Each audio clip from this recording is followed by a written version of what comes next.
Hello students, welcome to biology कक्षा।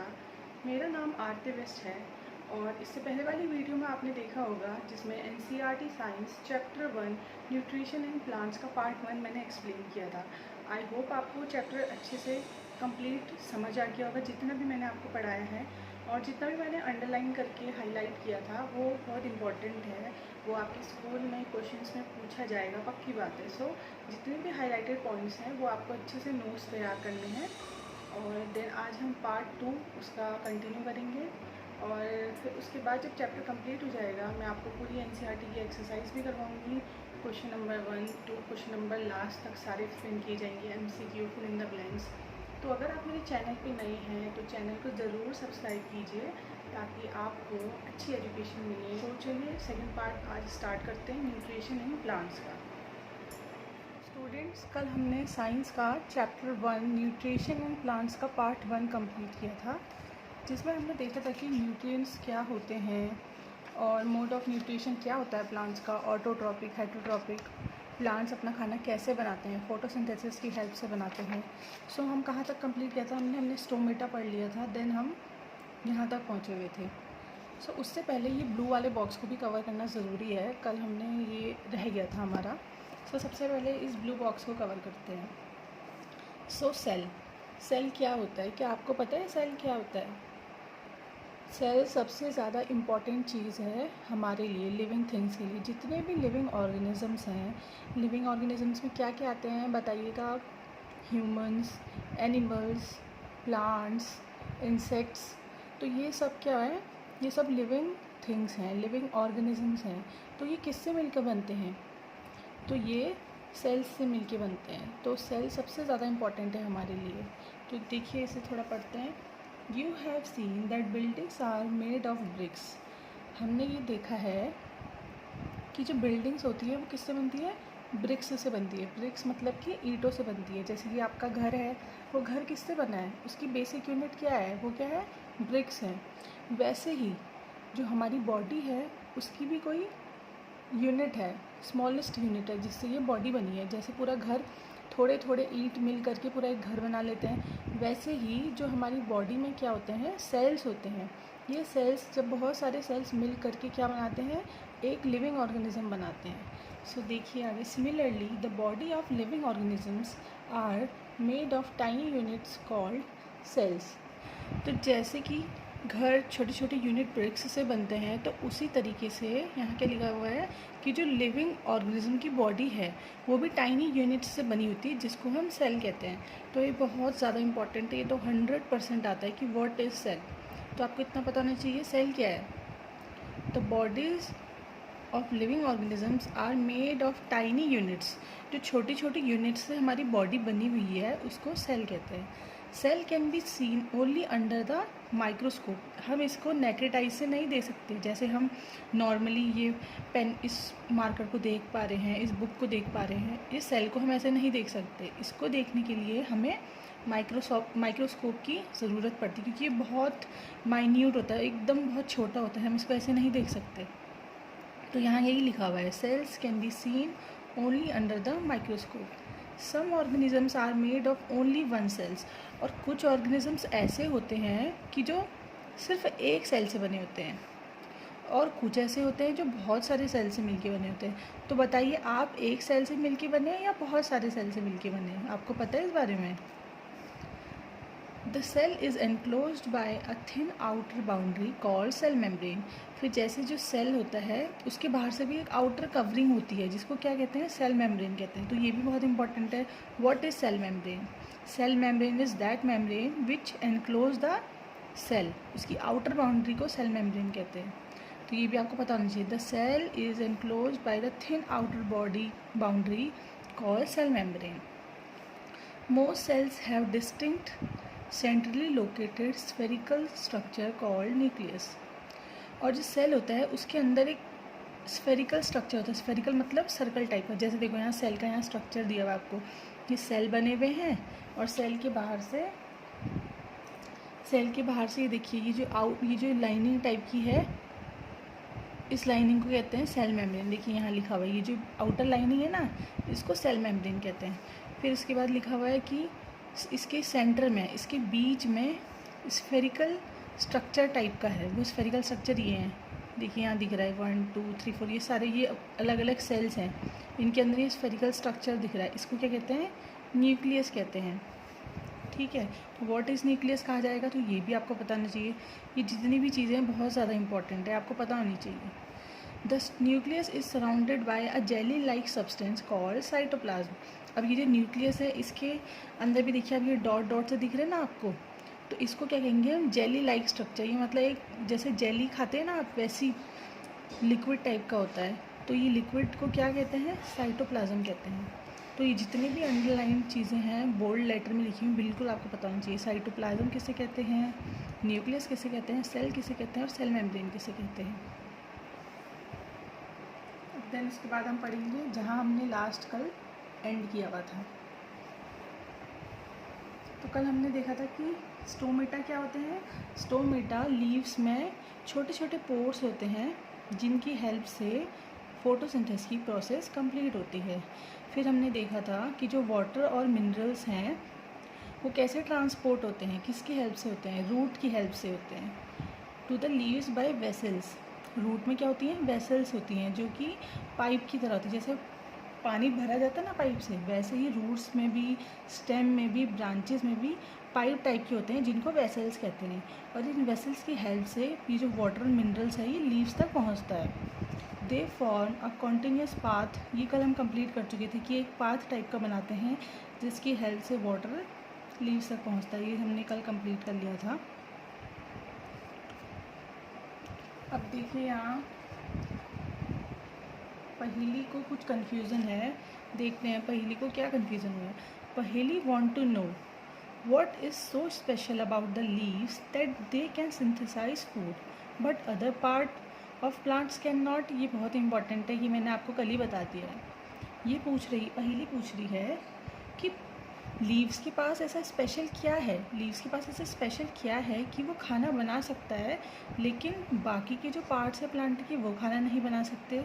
बताइए, मैंने आपको कल बताया था कि लीव्स के पास एक स्पेशल चीज़ होती है, उसकी वजह से लीव अपना खाना बना सकता है पूरे प्लांट के लिए। तो कल देखिए मैंने आपको बताया था ना, देखिए यहाँ लिखाया हुआ है मैंने आपको, क्या होता है लीव्स के बाद, लीव्स के पास क्या होता है? क्लोरोफिल होता है। ये मैंने आपको पहले ही एडवांस में बता दिया है और ये सेकंड पेज में है। उसके पास क्या होता है? क्लोरोफिल पिगमेंट होता है जिसकी हेल्प से खाना बनाया जाता है। तो देखिए, the leaves have green pigment called chlorophyll. ये बहुत ज़्यादा इंपॉर्टेंट है, ये आपको पता होना चाहिए बिल्कुल। जितनी भी मैं हाईलाइटेड चीज़ें बता रही हूँ ना आपको, देखना आपके एग्ज़ाम्स में आएगा तब आप कहोगे कि मैम ने बिल्कुल हमें सही पढ़ाया था। तो ये तो बिल्कुल पता होना चाहिए आपको। लीव्स के पास क्या होता है? ग्रीन पिगमेंट होता है जिसका नाम है क्लोरोफिल। इसीलिए आप देखना लीव्स का कलर कैसा होता है? ज़्यादातर ग्रीन कलर होता है क्योंकि उसके पास ग्रीन कलर का पिगमेंट होता है। ठीक है, it help leaves to capture the energy of sunlight. तो ये ग्रीन पिगमेंट क्या चीज़ में मदद करता है? वो लीव की हेल्प करता है क्या करने में? जो सनलाइट हमें सूरज से मिलती है वो सनलाइट को ये कैप्चर करता है अपनी ओर। देखिए यहाँ फिगर में दिखाया हुआ है, मैं आपको दिखाती हूँ। जैसे ये लीव्स है, इसके पास क्या है? इसकी लीव्स में क्लोरोफिल पिगमेंट है और ये सनलाइट को क्या कर रहा है? ट्रैप कर रहा है। ये सनलाइट इसके पास आ रही है यहाँ, फिर इस सनलाइट की हेल्प से, कार्बन डाइऑक्साइड की हेल्प से, ऑक्सीजन की हेल्प से मिलके ये फूड प्रिपेयर करता है हमारे लिए। ठीक है, तो देखिए आगे पढ़ते हैं हम। This energy is use to synthesise food from carbon dioxide and water. तो ये जो एनर्जी मिल रही है हमें सनलाइट से, ये किस चीज़ में हेल्प करती है? क्या बनाने में हेल्प करती है? फूड को बनाने में हेल्प करती है। और किसके साथ? कार्बन डाइऑक्साइड और वाटर के साथ मिलकर के ये फूड प्रिपेयर करता है। Since the synthesis of food occur in the presence of sunlight, it is called photosynthesis. तो ये जो वर्ड है फोटोसिंथेसिस, ये कैसे बना, क्यों बना? क्योंकि किसकी प्रेजेंस में बन रहा है खाना? सनलाइट की प्रेजेंस में बन रहा है। और सनलाइट को क्या कहते हैं? फोटो कहते हैं। फोटो का मतलब होता है लाइट। सनलाइट से हमें क्या मिलती है? लाइट मिलती है ना। तो इसीलिए फोटो मतलब लाइट, सिंथेसिस मतलब टू कंबाइन। जब लाइट कंबाइन हो रही है उसकी हेल्प से क्या बन रहा है? फूड बन रहा है। इसीलिए इस प्रोसेस को पूरा क्या कहा जाता है? फोटोसिंथेसिस कहा जाता है।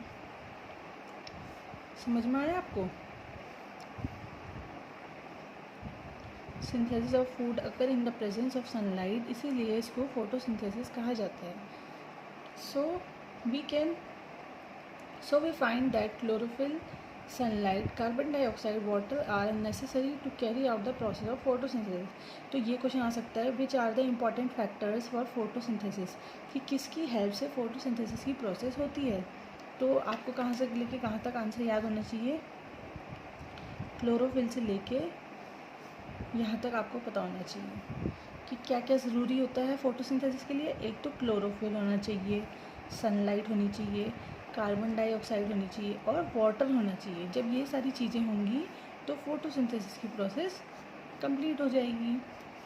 It is a unique process on the earth. ये क्या है, एक यूनिक प्रोसेस है, क्योंकि हर कोई खाना नहीं बना पाता। आपको पता है ना, हम तो नहीं बना सकते खाना, एनिमल्स भी नहीं बना सकते, बस प्लांट्स हैं जो खाना बनाते हैं। तो ये क्या है, यूनिक प्रोसेस है, एक अलग ही प्रोसेस है।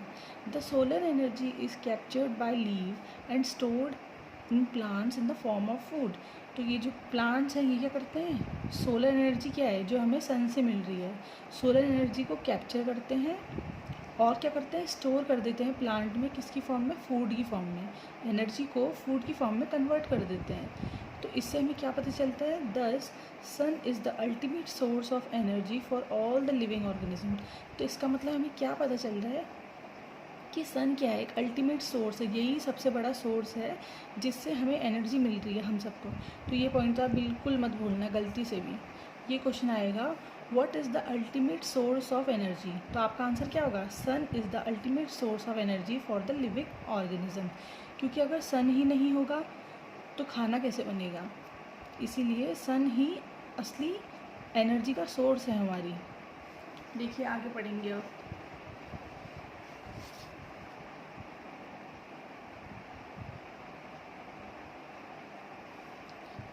Can you imagine life on earth in the absence of photosynthesis. क्या आप इमेजिन कर सकते हो कि अर्थ में क्या होगा अगर फोटोसिंथेसिस की प्रोसेस नहीं होगी। सोच सकते हो आप ऐसा, फिर तो लाइफ ही एग्जिस्ट नहीं करेगी। अगर देखिए, अगर फोटोसिंथेसिस नहीं होगी तो प्लांट्स खाना नहीं बनाएंगे, प्लांट्स खाना नहीं बनाएंगे तो हम लोग क्या खाएंगे, हम कब तक ज़िंदा रह पाएंगे। इसीलिए फ़ोटोसिंथेसिस के बिना लाइफ एग्जिस्ट ही नहीं कर सकती, कोई ज़िंदा ही नहीं रहेगा बिना खाने के। In the absence of photosynthesis there would not be any food.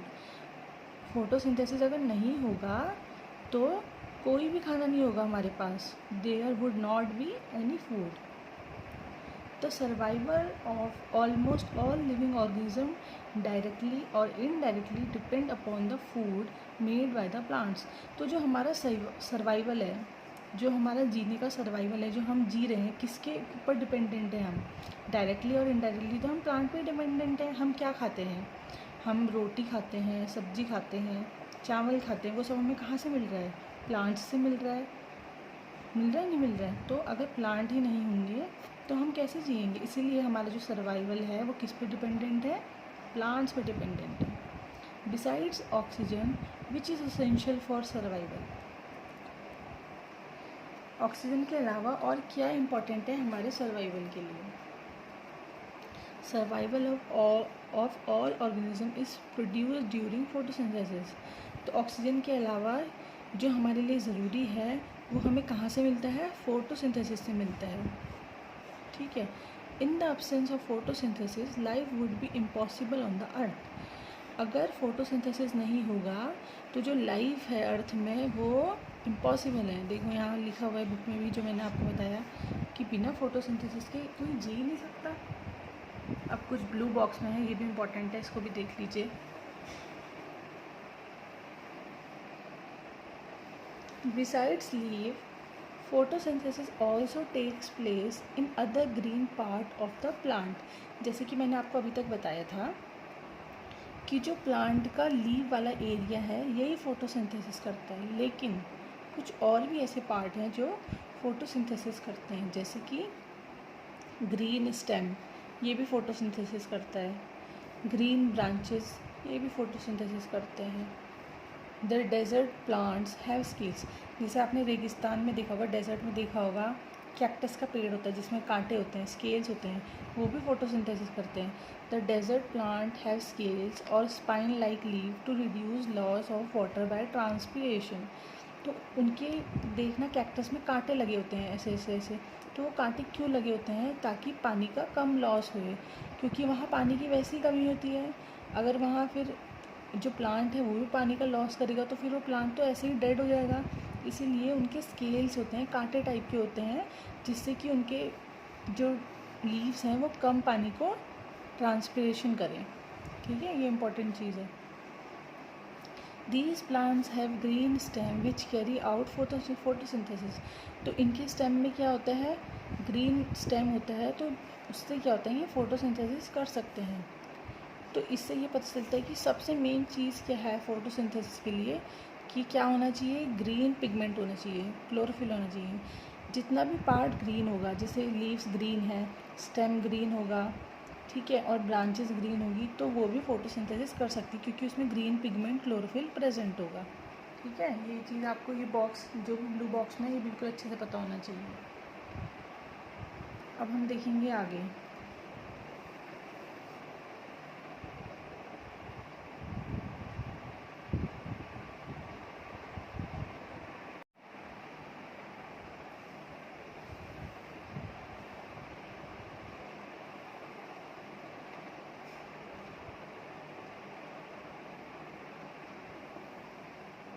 During photosynthesis, chlorophyll containing cells of leaves in the presence of sunlight use carbon dioxide and water to synthesize carbohydrate। तो यहाँ क्या बोल रहे हैं कि जब photosynthesis की process होती है तो जो सेल्स होते हैं लीव्स के, उनमें क्या प्रेजेंट होता है? क्लोरोफिल प्रेजेंट होता है। देखिए यहाँ फिगर 1.2 में बताया है, फिगर 1.2। ठीक है, दिख रहा है आपको? यह है फिगर 1.2। यहाँ बताया है कि लीव्स के सेल्स में क्या प्रेजेंट होता है? क्लोरोफिल। ये देखिए सेक्शन ऑफ लीफ, जैसे ये पूरी लीफ है, इसको अगर हम माइक्रोस्कोप में जूम करके देखेंगे तो हमें क्या दिखेगा? एक तो पहले देखिए स्टोमेटा दिखेगा। स्टोमेटा हमने यहाँ पढ़ा था ना, यहाँ पढ़ा था कि इसमें पोर्स होते हैं। तो देखिए जो ये अंदर वाला पोर्शन है, ये क्या है? स्टोमेटा है। यहाँ छोटे छोटे पोर्स ओपनिंग होती है, इसी की हेल्प से यहाँ क्या होता है? कार्बन डाइऑक्साइड और वाटर यहाँ जाता है। ठीक है, और इसके बाहर हमने क्या पढ़ा था कि कवरिंग होती है, और उस कवरिंग को क्या कहते हैं? गार्ड सेल्स कहते हैं। समझ में आ रहा है? ये क्या होता है? लीव्स के अंदर होता है। लीव्स का जो बैक वाला पोर्शन होता है ना, पीछे वाला हिस्सा, वहाँ होता है स्टोमेटा। और जब इसको हम और जूम करके देखेंगे तो हमें लीव्स के सेल्स दिखेंगे। सेल्स हमने पढ़ा था अभी। यहाँ सेल्स क्या होते हैं? Basic unit of life. जैसे छोटी छोटी यूनिट से पूरी बॉडी बनती है, तो प्लांट्स भी एक लिविंग थिंग है, उसके अंदर भी सेल्स होंगे। तो वैसे ही लीव्स में भी क्या होते हैं? सेल्स होते हैं।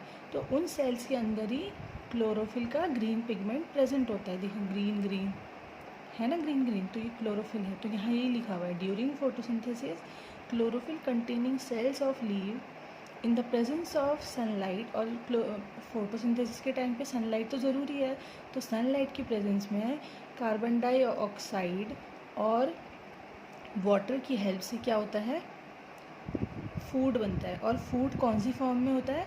कार्बोहाइड्रेट की फॉर्म में होता है। ये आपको बिल्कुल याद रखना है कि जो खाना बनता है वो कौन सी फॉर्म में बनता है? कार्बोहाइड्रेट की फॉर्म में बनता है। हम कार्बोहाइड्रेट तो लेते हैं ना, तो आपको पता आना चाहिए। एक तो क्लोरोफिल, ये तो मैंने बहुत बार बता दिया, आपको याद हो जाना चाहिए अभी तक। क्लोरोफिल सनलाइट की प्रेजेंस में, और कार्बन डाइऑक्साइड का यूज़ होता है, और वाटर का यूज़ होता है। और क्या रिलीज़ होता है? सिंथेसिस क्या होता है? बनता क्या है? कार्बोहाइड्रेट बनता है। फिगर 1.3 में आप देख सकते हैं, ये यहाँ दिख रहा है। देखिए ये एनर्जी होगी सनलाइट, कार्बन डाइऑक्साइड, वाटर का यूज़ करके क्या बनेगा? क्या बन जाएगा? कार्बोहाइड्रेट बन जाएगा। और इसी प्रोसेस को हम क्या कहते हैं? फोटोसिंथेसिस कहते हैं। इसको एक रिएक्शन से, केमिकल रिएक्शन से शो किया जाता है, जो कि यहाँ लिखी गई है। देखो, जब कार्बन डाइऑक्साइड और वाटर मिलेगा, और किसकी प्रेजेंस में? सनलाइट और क्लोरोफिल की प्रेजेंस में, तो क्या बन जाएगा? कार्बोहाइड्रेट और ऑक्सीजन बन जाएगा। इसको मैं आपको नोटबुक में करके दिखा देती हूँ ताकि आप इजीली समझ जाएं।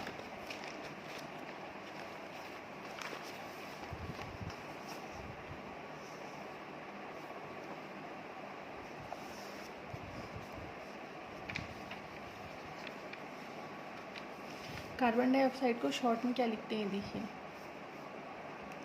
कार्बन डाइऑक्साइड को शॉर्ट में CO2 लिखते हैं, प्लस यहाँ देखिए वाटर लिखा है, वाटर को शॉर्ट में क्या लिखते हैं, H2O लिखते हैं। ठीक है, ये हो गया कार्बन डाइऑक्साइड।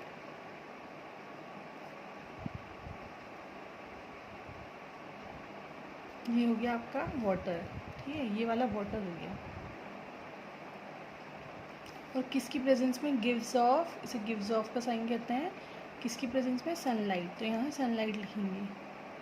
ये रिएक्शन आपको याद होना चाहिए, सनलाइट और ग्रीन पिगमेंट। ग्रीन पिगमेंट का नाम क्या है, क्लोरोफिल। जब ये सारी चीज़ें मिलेंगी तो उसके बाद क्या बनेगा, कार्बोहाइड्रेट बनेगा। ठीक है, कार्बोहाइड्रेट फूड है, ये कार्बोहाइड्रेट बनेगा और ये ऑक्सीजन रिलीज़ करता है।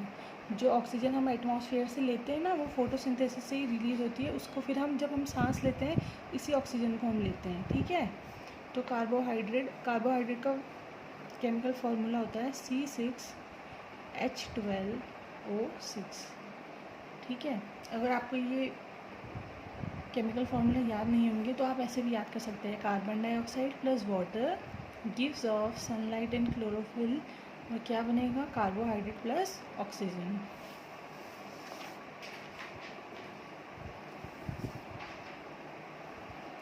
देन अब आगे देखिए,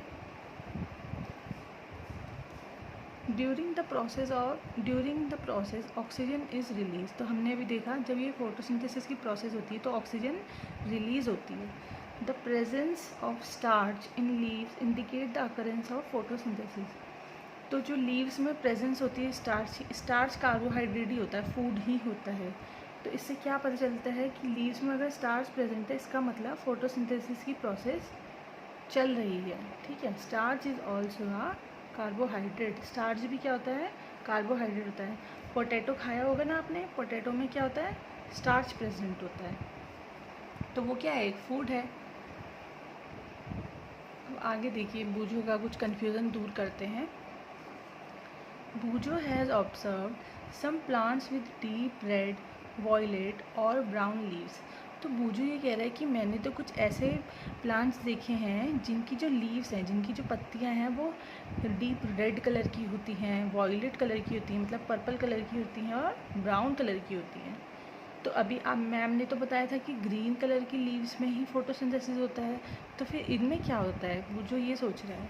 ही want to know whether these leaves also carry out photosynthesis. तो बूजो जानना चाहता है कि ये जो रेड कलर की, पर्पल कलर की, ब्राउन कलर की लीव्स हैं, क्या इसमें भी फोटोसिंथेसिस होता होगा। चलिए ये बताइए, आप बताइए, होता होगा नहीं होता होगा। चलिए आगे चैप्टर में पढ़ेंगे तब आपको पता चल जाएगा। ठीक है,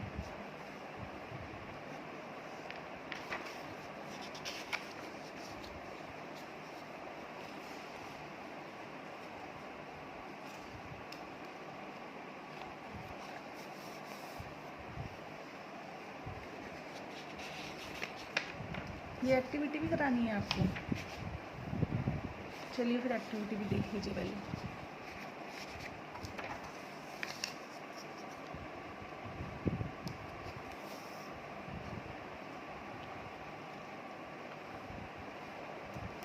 take 2 potted plants of the same kind. आपको 2 पॉटेड प्लांट्स लेने हैं सेम तरीके के।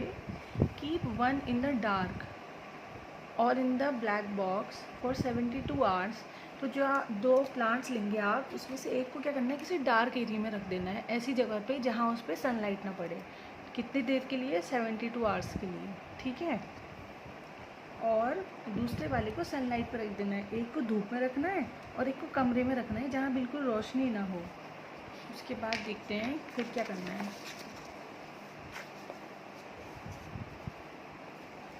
देन उसके बाद परफॉर्म आयोडीन टेस्ट। फिर क्या करना है, उस पर आयोडीन टेस्ट करना है, जो कि आपने क्लास 6 में किया होगा। Perform iodine test with leave of both plants as you did in class 6।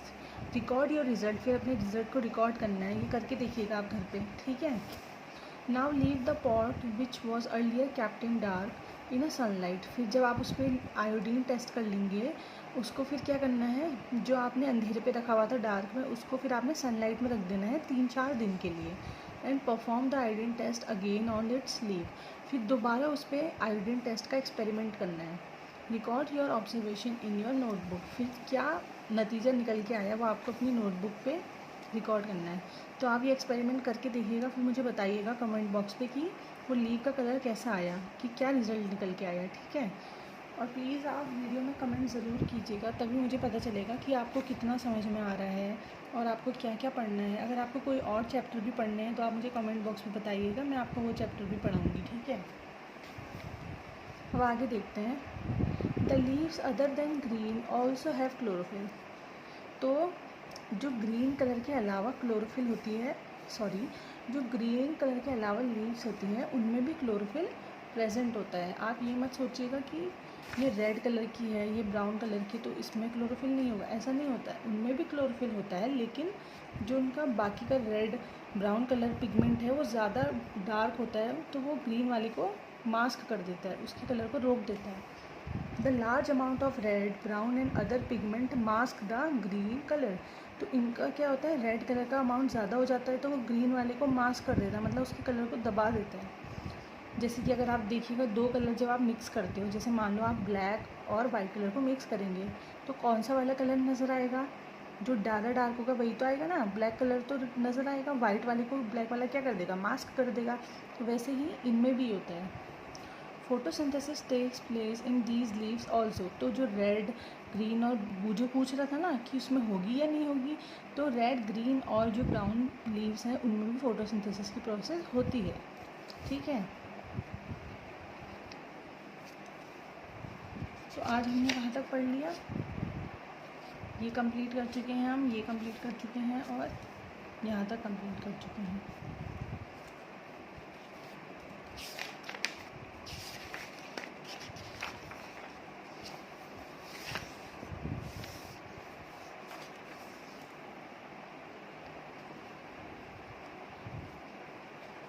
तो आज के लिए यहीं तक रखते हैं, क्योंकि अगर अभी आप ज़्यादा पढ़ेंगे तो आप पे ज़्यादा लोड आ जाएगा। जितना मैंने आपको यहाँ तक पढ़ाया है आप इसको अच्छे से एक बार दोबारा पढ़िएगा, और जितने भी हाईलाइटेड पोर्शन है इनके नोट्स तैयार कीजिएगा, क्योंकि ये बहुत ज़्यादा इंपॉर्टेंट है, आपके पेपर में ज़रूर आएंगे, आपको बहुत हेल्प मिलेगी इससे, ठीक है। और ये रिएक्शन भी बहुत ज़्यादा इंपॉर्टेंट है, इसको आप याद कर लीजिएगा, आपके पेपर में आ सकती है फोटोसिंथेसिस की रिएक्शन। तो आज हमने यहाँ तक कंप्लीट कर लिया है, कल हम यहाँ से कंटिन्यू करेंगे, ठीक है। पार्ट 3 यहाँ से शुरू होगा।